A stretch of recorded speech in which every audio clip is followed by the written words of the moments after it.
तो चलिए हम लोग अभी शुरू करने जा रहे हैं ऑब्जेक्टिव क्वेश्चन का, जो है ना आपके एग्जामिनेशन में आने वाले हैं, या किसी भी एग्जामिनेशन की तैयारी आप कर रहे होंगे।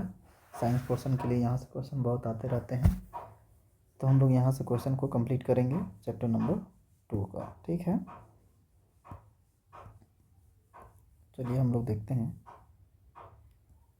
कि कहाँ पे क्या है, कौन सा क्वेश्चन हम लोग को करना है। चैप्टर नंबर 2 देखिए, हम एक ही चैप्टर में 3-4 चैप्टर को, यूनिट्स को मिला दिए हुए हैं। ठीक है, जैव प्रक्रम में हम लोगों ने देखा 40 क्वेश्चन जो था वह इम्पोर्टेंट था, और वो क्वेश्चन आपको पोषण से भी था, उत्सर्जन से भी था, और श्वसन से भी था, और परिवहन से भी था। ठीक, उसी प्रकार से हम लोग अगला चैप्टर जो है कंप्लीट करने जा रहे हैं, चैप्टर 2, जिसमें उसका नाम है नियंत्रण और समन्वय। ठीक है, इसमें कौन कौन सा क्वेश्चन है ऑब्जेक्टिव हमारे लिए इम्पोर्टेंट, तो उसको देखते हैं हम लोग। चलिए, समन्वय क्या है? समन्वय का मतलब ही होता है तालमेल। ठीक है दोस्तों, तो समन्वय का मतलब होता है तालमेल। तो समन्वय क्या है? तो शरीर के विभिन्न अंगों का संतुलन या तालमेल क्या कहलाता है? तो समन्वय कहलाता है। चलिए अगला क्वेश्चन देखते हैं कि मानव मस्तिष्क का कौन सा जो भाग है वह समन्वय के लिए जिम्मेदार होता है? तो मानव मस्तिष्क का जो सेरेबेलम है, सेरेबेलम, ये सबसे बड़ा भाग होता है मस्तिष्क का, और यही सेरेब्रम या सेरेबेलम जो है वह समन्वय पर तालमेल बैठाने का अधिकांश कार्य करता है। ठीक है, तो चलिए और हम देख लेते हैं कि समन्वय तंत्र किससे बनता है। तो याद रखिएगा, समन्वय तंत्र में तंत्रिका तंत्र आता है, और तंत्रिका तंत्र के साथ साथ कुछ हार्मोन्स होते हैं जो है ना नियंत्रण स्थापित करने में महत्वपूर्ण भूमिका निभाता है। ठीक है, चलिए अगला क्वेश्चन देख लेते हैं कि तंत्रिका तंत्र का जो मुख्य कार्य है वह क्या है। तंत्रिका तंत्र का जो मुख्य कार्य क्या है? तंत्रिका तंत्र मुख्य कार्य क्या है? तेज और अल्पकालिक संचार, यानी फटक से किसी को टच कीजिएगा तो आपको पता चल जाएगा, ओहो हो मारेगा भागो, नहीं समझ में आया। या कोई टच करता है प्यार मोहब्बत से, तो लगता है ठीक है बच्चे ये हमको प्यार करने के लिए आ रहे हैं, नहीं समझ में आया। तो वो प्यार का मतलब नहीं समझ जाइएगा, माँ बाप का प्यार भी समझ सकते हैं। ठीक है, बाकी आप समझदार हैं। चलिए तो आगे देखते हैं हम लोग कि हार्मोन तंत्र किसे कहते हैं। तो हार्मोन तंत्र कौन बनाती है? ग्रंथियाँ, है ना। हार्मोन तंत्र का निर्माण कौन करता है? ग्रंथियाँ करता है ना। ग्रंथियाँ जो हार्मोन बनाती है, तो हार्मोन बनाने वाला जो ग्रंथि है उसको हम लोग सामान्यतः अंतःस्रावी ग्रंथि कहते हैं, अंतःस्रावी ग्रंथि बोलते हैं। ठीक है, चलिए आगे का क्वेश्चन हम लोग देख लेते हैं। अगला जो क्वेश्चन है हमारे लिए कि निम्न में से कौन नाड़ी तंत्र का हिस्सा है? नाड़ी तंत्र का हिस्सा कौन हो जाएगा हमारा? तो मस्तिष्क इसका सबसे बड़ा नाड़ी तंत्र का हिस्सा होगा।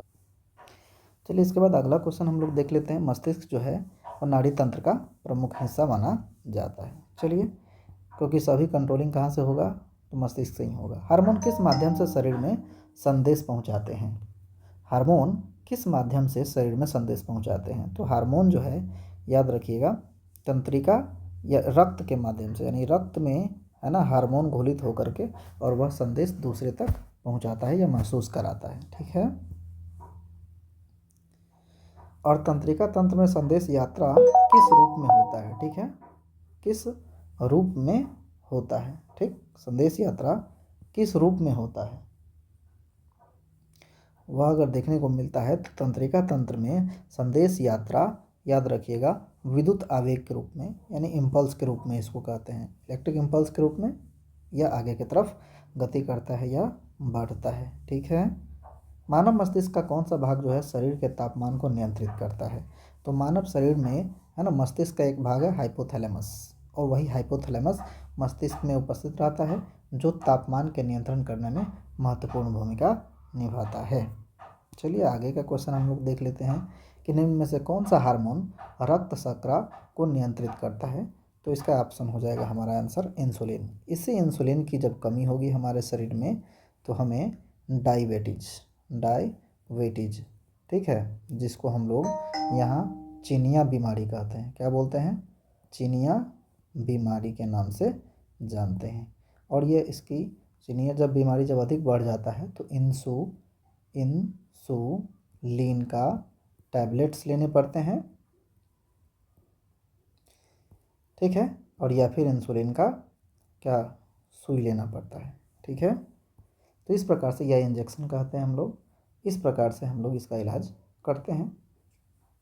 चलिए आगे देख लेते हैं हम लोग कौन सा क्वेश्चन है हमारे लिए। अगला क्वेश्चन है कि समन्वय तंत्र में त्वरित प्रतिक्रिया का मुख्य अंग कौन सा है। त्वरित प्रतिक्रिया कौन करता है, तो याद रखिएगा तंत्रिका तंत्र ही है जो हमारे शरीर के अंदर एकदम शॉर्ट टाइम में पता चल जाता है, टच कीजिएगा पता चल जाएगा। ठीक है, और सांप सामने दिखाई दे दिया तो खैर सामने वाला भागता नहीं, भाग जाता है। समझ में आ गया। हार्मोन तंत्र की प्रतिक्रिया कैसी होती है, तो हार्मोन तंत्र की प्रतिक्रिया जो होती है वह धीमी होता है और दीर्घकालिक होता है, अधिक समय तक के लिए यह दिखाई देता रहता है। ठीक है, चलिए आगे हम लोग देख लेते हैं कि अगला जो क्वेश्चन है वो कौन सा है कि इंसान में समन्वय के लिए मुख्य रूप से कौन सा अंग जिम्मेदार है। तो याद रखिएगा समन्वय यानी कि तालमेल स्थापित करने के लिए शरीर के अंदर कौन है, मस्तिष्क है, मेरुदंड है और तंत्रिका में उपस्थित है। मस्तिष्क से मेरुदंड जुड़ा हुआ है, मेरुदंड से तंत्रिकाएं जुड़ी हुई है। ठीक है, तो ऑप्शन नंबर ए हमारा आंसर हो जाएगा। ठीक है, चलिए आगे बढ़ते हैं। तंत्रिका तंत्र में सूचना किस माध्यम से पहुंचती है, तो याद रखिएगा तंत्रिका तंत्र में जो सूचनाएं हैं वह तंत्रिका कोशिका के माध्यम से पहुंचता है। ठीक है, तंत्रिका कोशिका क्या है, तो न्यूरॉन, क्या है, न्यूरॉन, इसी के माध्यम से पहुंचता है। ठीक है, चलिए आगे बढ़ते हैं। तंत्रिका कोशिकाओं को क्या कहते हैं, तो वही अभी बताएं, तंत्रिका कोशिकाओं को क्या कहते हैं, न्यूरॉन कहते हैं। ठीक है, चलिए अगला क्वेश्चन देख लेते हैं हम लोग।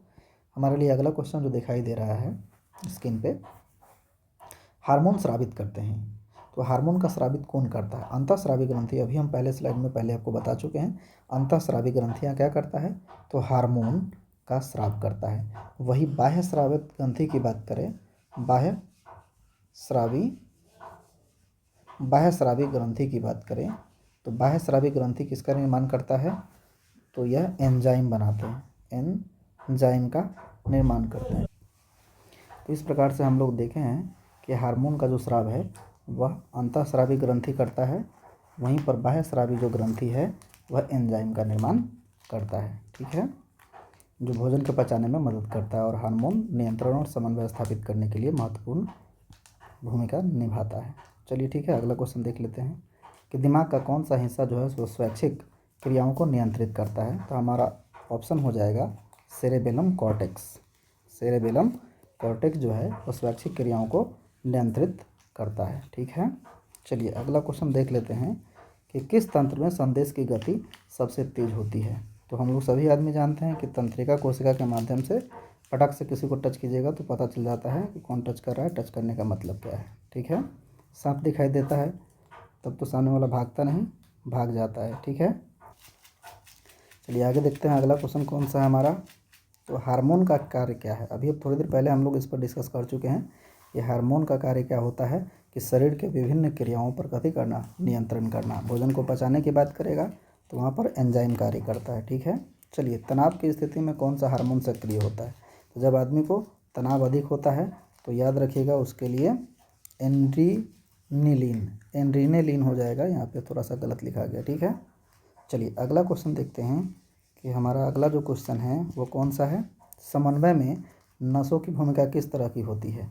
तो नसों की भूमिका होती है संचार करना यानी आगे बढ़ाना। ठीक है, चलिए अगला क्वेश्चन देख लेते हैं कि हार्मोन किस प्रकार से लक्ष्य अंग तक पहुंचते हैं। तो हार्मोन जो है रक्त के प्रवाह यानी रक्त के माध्यम से हमारे शरीर के अलग अलग हिस्सों में प्रवेश करता है। ठीक है, चलिए अगला क्वेश्चन देख लेते हैं कि मेरुदंड का मुख्य कार्य क्या होता है।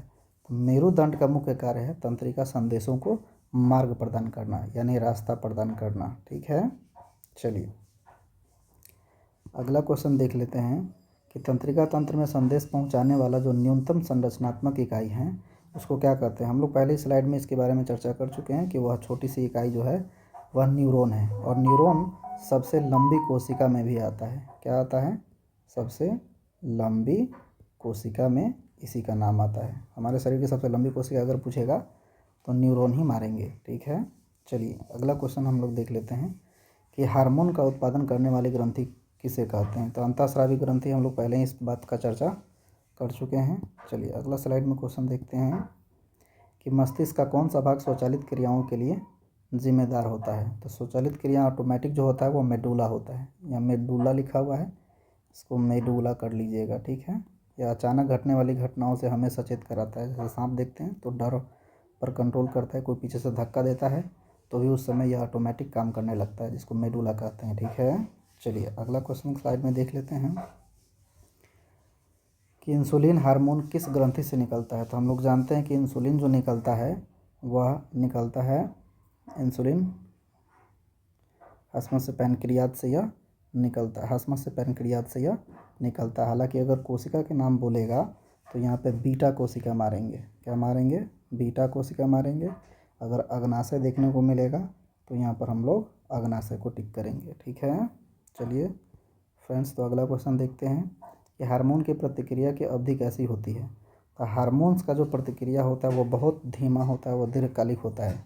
इसलिए कोई हार्मोन्स किसी का बहुत छोटा होता है तो उसके बच्चे बौने हो जाते हैं, ठीक है, या किसी के बच्चे हार्मोन्स के कारण ही लंबे दिखाई पड़ते हैं। तो ये दीर्घकालिक होता है, अस्थायी होता है।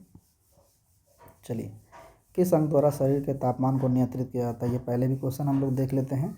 ऑप्शन हमारा हो जाएगा हाइपोथैलेमस, ठीक है। चलिए अगला क्वेश्चन जो लास्ट क्वेश्चन देखने को मिल रहा है, सॉरी ये 40 क्वेश्चन है, ये 30 नंबर का क्वेश्चन है कि तंत्रिका तंत्र का महत्वपूर्ण अंग कौन सा है। तो तंत्रिका तंत्र का महत्वपूर्ण सबसे अंग माना जाएगा तो मस्तिष्क है, जिसको आप लोग कहते हैं दिमाग, जो आप लोगों के पास अधिक है। चलिए अगला क्वेश्चन की बात करें तो वेग किसे कहते हैं। तो याद रखिएगा, गति की दिशा के सभी मापदंड जो कहलाएगा वह वेग कहलाएगा, ठीक है।